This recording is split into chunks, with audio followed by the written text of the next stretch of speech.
out there in YouTube land? Welcome back.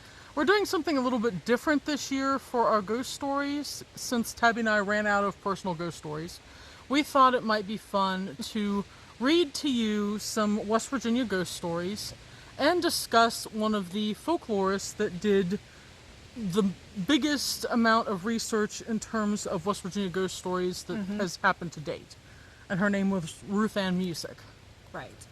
She wrote The Telltale Lilac Bush and Other West Virginia Ghost Tales, as well as Coffin Hollow and Other West Virginia Ghost Tales. Now, interestingly, all of these stories were told by natives of West Virginia to her, and in some cases, they were stories that she found in her classroom. Yeah, like what she would do is she would have people do like ghost stories around the holiday, around Halloween, and write out like little ghost stories. And in one particular case in Coffin Hollow is the actual title story in the book. She had assigned this assignment, and a guy named Michael Shaver wrote out the story that he knew from his family about this ghost.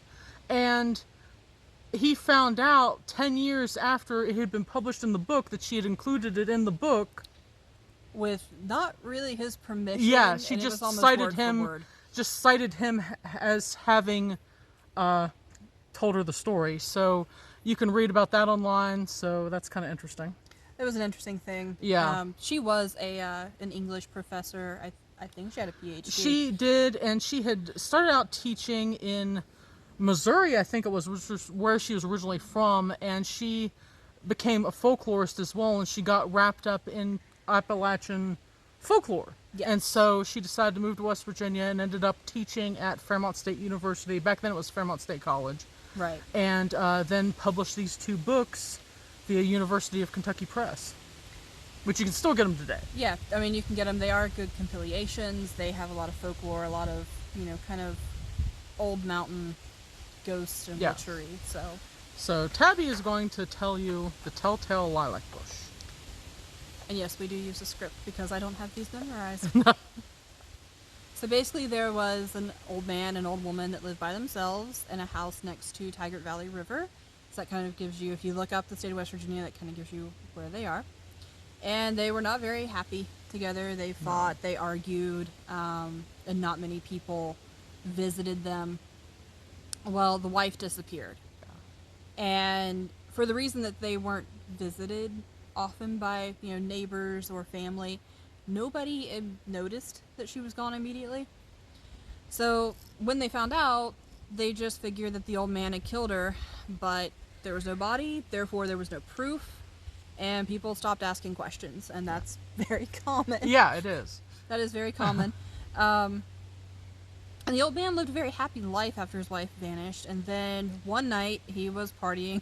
He was partying with a group of younger men, and they were kind of sitting on the porch talking about, of all the parties the old man had been giving lately, and a few moments later they were talking. A large lilac bush was growing nearby, started beating against the window pane. That would be a little interesting. And the branches kind of moved. They were kind of like, come here, beckoning them forward. Problem being, there was no wind. There wasn't even a breeze. And this lilac bush was, come here. So the younger men knew something was probably up. They kind of had that, feeling. And when something's up. Yeah, when something's just not kosher. Yeah. And they didn't really pay attention to the old man, who by this point was kind of protesting. They wanted to go investigate. So they grabbed shovels and hoes and whatever else, was available at the time, and dug up the lilac bush. And needless to say, they were kind of shocked at what they found, because in the roots of the bush was the palm. It was actually growing from the palm of the skeleton's hand. And then they turned around, the old man had fled. Yeah, he literally ran down the hill toward the river, and nobody ever saw him again. Nobody saw him ever after that. And that story was told to Ruth Musick by Keith Ketchum in 1963, who heard the story from a Mrs. Sarah Dadisman of Union, of the town of Union in Monroe County, Yeah. West Virginia. So the next ghost story is kind of a bit more well-known ghost story in that the place that it happens at still exists. The Greenbrier is a place that you can visit in West Virginia. Yeah. And this is the story of the Greenbrier ghost. Her name is Zona Shue. Elva Zona Heister was a beautiful young woman when she met and married Edward Trout Shue, a blacksmith who moved to Greenbrier County in 1896 after the death of his second wife. In West Virginia, we do a lot of nicknames like that, so Yeah. Trout is actually pretty common as Yeah. a nickname. And in 1896, Zona's mother, Mary Heister, warned her daughter that Shue had probably been responsible for the deaths of his first two wives, but Zona did not listen. That was not good. But so she married him anyway, and 2 months later she was dead. On her death certificate, the doctor listed the cause of her death as natural, but Mrs. Heister said, "The devil has killed her." Yeah. After the funeral, Mrs. Heister began telling everybody that Zona was appearing to her at night and told her that Trout had killed her by breaking her neck. And Greenbrier County prosecuting attorney John A. Preston heard Heister's story and decided to order an exhumation and autopsy, which revealed that Zona had indeed died of a broken neck. She was arrested, and though he boasted to anyone that would listen that no one could prove he did it, and that he planned to have 7 wives before he died.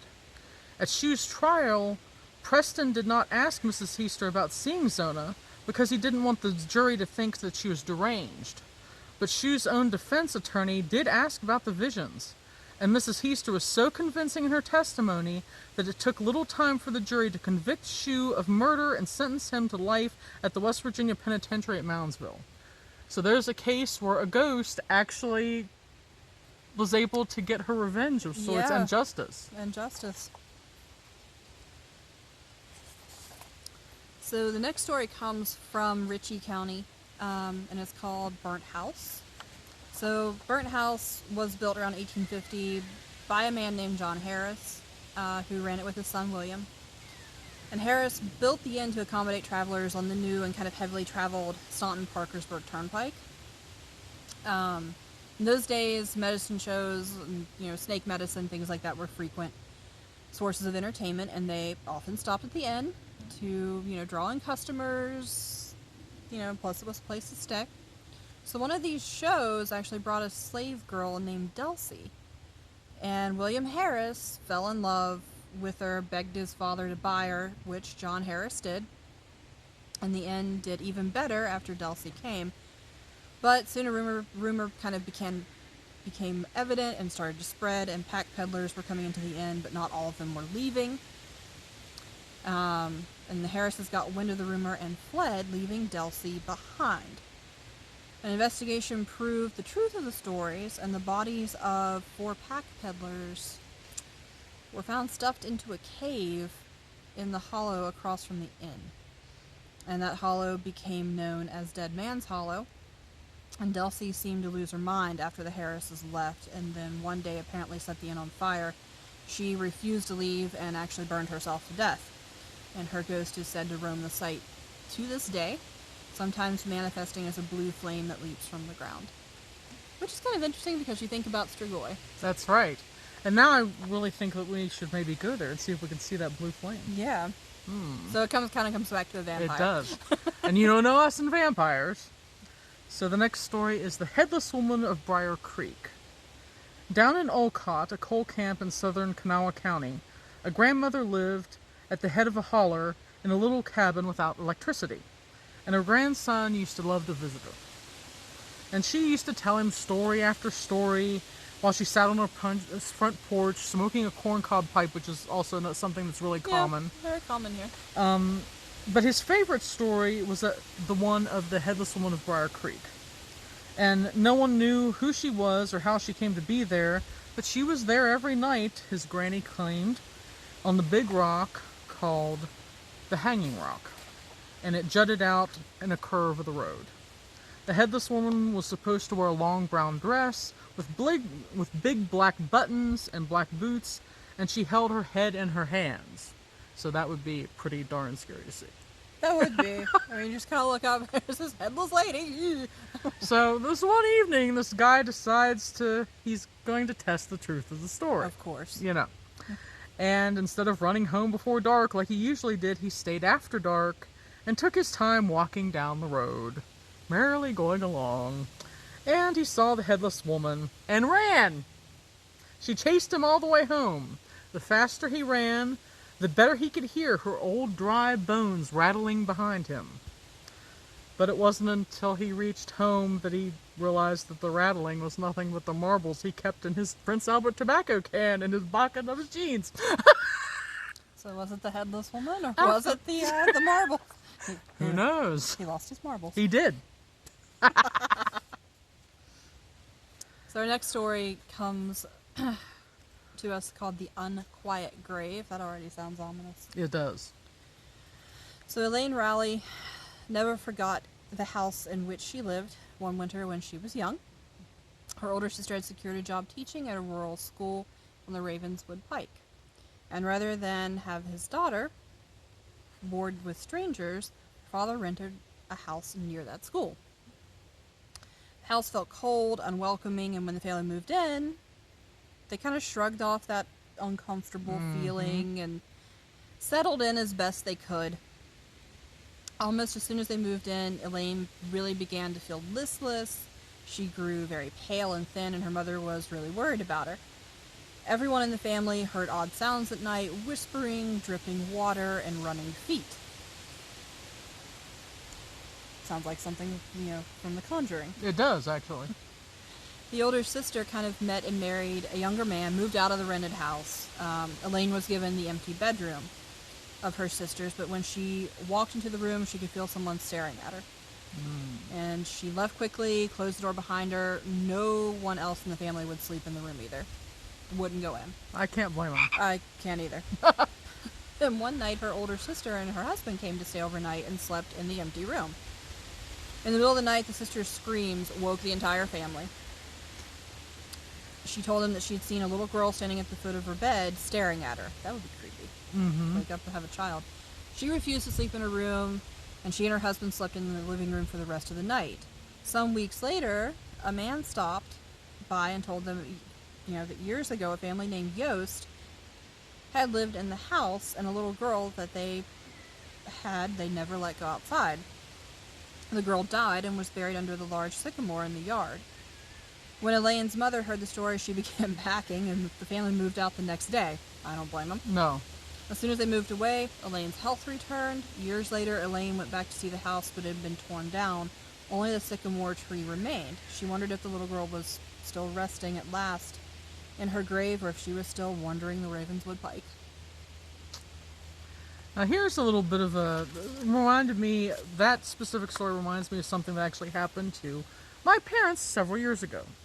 My aunt lives up in Crescent, Pennsylvania, and she has this big old house that was built in like the 1920s. And so it's a colonial style house that's all white and has, the ornate like things over the doors and whatnot. Right. Anyhow, my aunt had given my parents their bedroom to sleep in for the night. And I was given a room down the hall. And as my parents slept, they both had a dream that 3 different people were standing at the foot of the bed, staring at them, and wanted them to leave. I would have got up and left. Yeah. Hey, you know what? We're good. Sayonara, bucko. Yeah. So we hope you enjoyed this little foray down West Virginia ghost story and folklore. We thought it'd be something a little bit different to do and give you a little bit of taste of what West Virginia is like a little bit. It has a lot of rich ghost history, a lot of, mountain folklore, mountain witchcraft style stories. It's one of those things that a lot of people don't think about when they hear about West Virginia. No, not at all. And so, I think that if you're remotely interested in West Virginia, definitely read up on the ghost tales, everything about the cryptids. There's all types of stuff in West Virginia. Oh, yeah. There's even supposedly vampires. Ooh. So until next time. Bye.